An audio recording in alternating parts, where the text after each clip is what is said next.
cette fin d'année, les Hallyday livrent leurs souvenirs. La vie de Johnny sera au cœur d'une exposition événement à Paris en décembre. Quant à son fils David, il s'apprête à publier ses mémoires, dans lesquelles il se livre sur son destin, celui d'un enfant de star emporté bien souvent par la folie médiatique. Il se confie aussi sur son père, sur cette histoire d'amour heurté dont il avait dévoilé les contours en 1999 dans une chanson devenue culte, 100%. David la reprend désormais à chacune de ses tournées, comme ici il y a 2 ans, avec un grand absent, son père, décédé le 5 décembre 2017.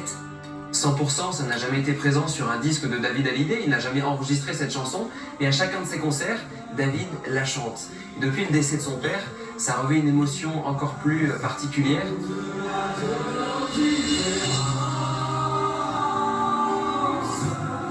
C'est un trait d'union, hein, peut-être entre le terrestre et l'au-delà. Allez donc savoir, cette chanson a peut-être une forme de prière, quelque part. Et peut-être que dans cette chanson, ils se disent des choses qu'ils n'ont jamais osé se dire.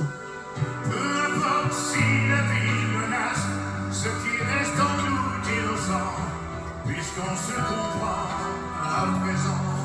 100%, le titre phare d'un album du même nom composé en 1999 par David pour son père et qui reste encore aujourd'hui le disque le plus vendu de toute la carrière de Johnny Hallyday. Au-delà de nos différences,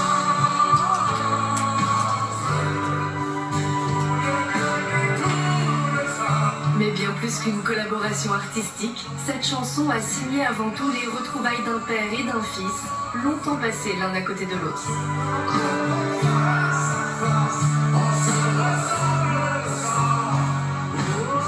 100%, c'est l'histoire contrariée entre un père et un fils, entre Johnny Hallyday, la plus grande star de France, et David, un petit garçon qui lui aurait juste voulu avoir un père autour de lui. C'est peut-être ce qui a manqué à David, un père qui lui dise je t'aime de temps en temps, et l'album, en vérité, c'est je t'aime quoi. 100% je t'aime. Plus de 20 ans après sa sortie, retour sur l'histoire de cette déclaration d'amour, 100% Hallyday.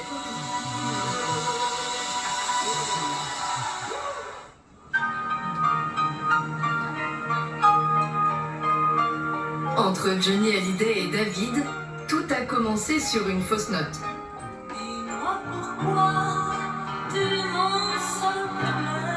Nous sommes en 1966 à la maternité de Boulogne-Billancourt. Si les caméras des journalistes sont bien présentes ce jour-là, Johnny, lui, a manqué la naissance de son fils. Johnny, quand David naît, il est en concert à Milan, en Italie. Il va prendre un avion dans la nuit et il arrive au petit matin et il vient découvrir son fils, David. Bon, et l'enfant? Ah bah lui il se porte, c'est le plus fort de tous. Le plus fort de tous, combien fait-il? Combien pèse-t-il? 3,50 kg. Oh, bah non, c'est l'anglais, il n'y a pas de problème. Et finalement, c'est un peu l'histoire de sa vie, c'est que tout le monde était là pour la naissance de David et lui est arrivé en retard. Je sais que Sylvie est fatiguée. Maintenant, vous repartez, vous ne restez pas sans chemin. Malheureusement, non, je chante ce soir à Venise. Faut partir tout de suite alors. Oui, j'ai un avion, c'est pour ça. Bon, bah écoutez, on vous laisse, heureux papa, bien sûr. Ce qui est complètement fou, c'est que quelques instants après, il part immédiatement et il laisse sa femme seule avec son nouveau-né. Ça montre à quel point il est totalement dépassé par cet événement. Un départ précipité qui ressemblerait presque à une fuite. À seulement 22 ans, Johnny ne semble pas prêt à devenir père. Johnny, jour et nuit, faisait son boulot, quoi. S'il n'était pas dans un train, il était en voiture ou dans un avion, voilà, où il était sur scène.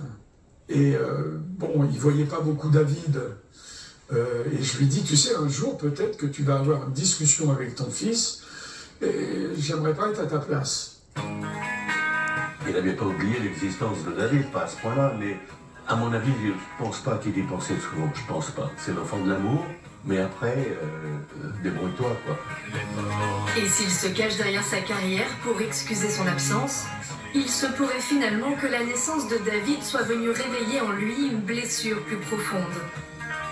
Je pense que Johnny n'a jamais su, en tout cas au début, ce que c'était qu'être papa, puisque lui-même n'a jamais eu de papa. En fait, son papa biologique l'a abandonné 1 an après sa naissance. Et donc, quand lui-même devient père, il ne sait pas comment être père. Il est totalement dépassé. Il ne sait pas dire je t'aime, il ne sait pas prendre un enfant dans ses bras. Il en est absolument incapable. C'est donc avec un père qu'il se contente de croiser que David grandit aux côtés de sa mère Sylvie Vartan. Mais pour le jeune garçon, toutes les occasions sont bonnes pour se créer des moments avec lui.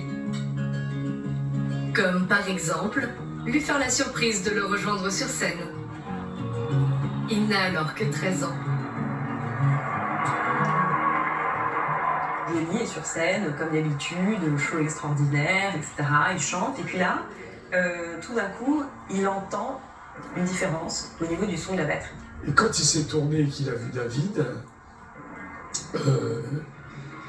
son expression, il m'a regardé, il m'a fait...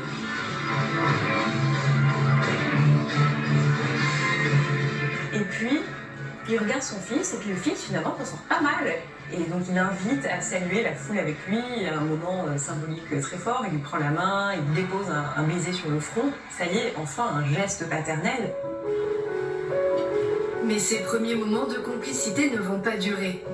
En 1980, après le divorce, David part s'installer à Los Angeles avec sa mère, laissant son père de l'autre côté de l'Atlantique. Et comme pour maintenir leur lien malgré la distance, quand David se lance à son tour dans une carrière musicale, il choisit de prendre le nom de son père. Et ainsi, il connaît rapidement ses premiers succès.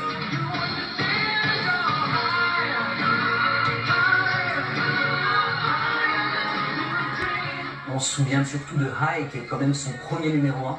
On est fin 88, début 89, il restera donc numéro 1 pendant 5 semaines avec cette chanson au top 50 français. C'est la première fois que la France découvre qu'il y a un autre Hallyday qui chante et qui fait de belles choses. Unis par la même passion, c'est donc grâce à la musique que David et Johnny vont se retrouver. Nous sommes en 1999, alors que David se fait petit à petit sa place sur le devant de la scène. Johnny pense à lui pour composer un titre de son nouvel album. C'est un texte de Françoise Sagan qui s'appelle Quelques cris, et cette chanson, Johnny l'avait depuis quelques années dans les tiroirs et ne savait pas comment la mettre en musique. C'est-à-dire qu'aucun compositeur, il a essayé, il a tenté, il a appelé des amis pour mettre une musique, poser une musique sur les mots, mais ça ne lui convenait jamais. Il propose donc ce texte à David Hallyday, qui avait déjà écrit quelques chansons pour Johnny, Possible en moto, Mirador notamment. Et David lui offre la musique finalement de ses rêves, vraiment un écrin pour ce texte de Françoise Sagan.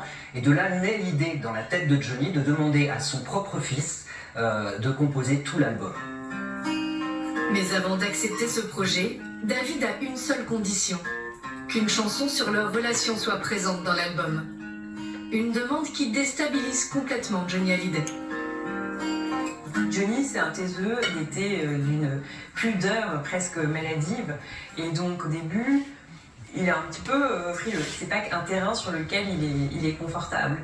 Et finalement, Johnny va se laisser convaincre parce que le texte de 100%, il est écrit avec beaucoup de pudeur par Éric Chamonix. Je n'ai pas su trouver les mots pour bercer tes rêves d'enfant. Voilà, ça dit tout des difficultés qu'a connues Johnny. J'ai pas toujours trouvé les mots pour bercer tes rêves d'enfant.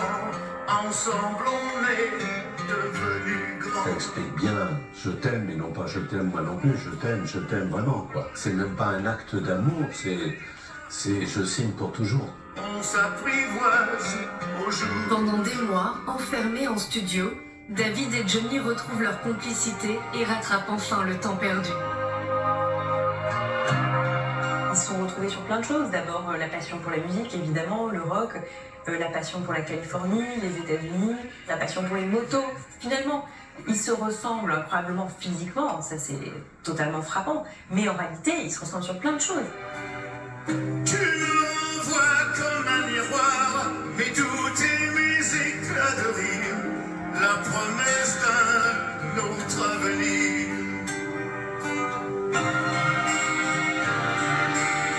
Sorti le 13 septembre 1999, le succès de l'album dépasse toutes leurs attentes. Peu importe si la vie menace ce qui reste en nous d'innocents, puisqu'on se comprend à présent. Le jour de sa sortie, 100% est quand même vendu à 250 000 exemplaires, atteint très vite le million d'exemplaires vendus. C'est le premier disque de diamant de Johnny Hallyday de toute sa carrière. En 40 ans de carrière, finalement, il a eu besoin de son fils pour avoir un disque de diamant. Là, on est dans le féerique, on est dans la magie, parce que c'est l'histoire d'un petit garçon qui retrouve son papa, le prince du rock'n'roll, et qui lui fait son plus beau cadeau. Et leur retrouvaille, Johnny et David les vivent aussi sur scène, car si cette chanson n'est pas un duo, c'est pourtant à deux qu'ils tiennent à l'offrir au public.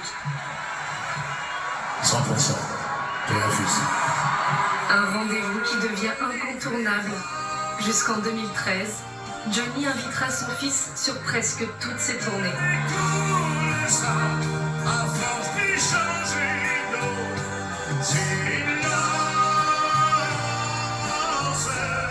Moi, à chaque fois que je les ai vus et entendus chanter cette chanson en duo, ça m'a bouleversé. Parce que là, il n'y avait plus de tricherie, là. C'était deux mecs qui se regardaient dans les yeux, qui quelque part faisaient leur métier, mais ça dépassait de très très loin tout ça, quoi. Il y avait des regards qui ne trompent pas.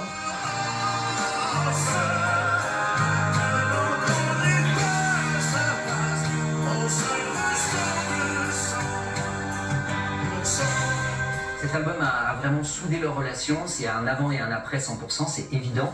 C'est un vrai happy ending, c'est magnifique.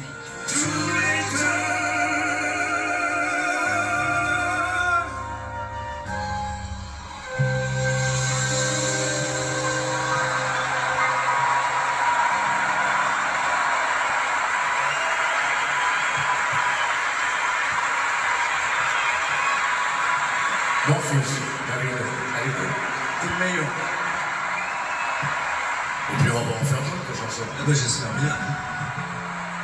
Johnny et David n'auront pas eu le temps de retravailler ensemble.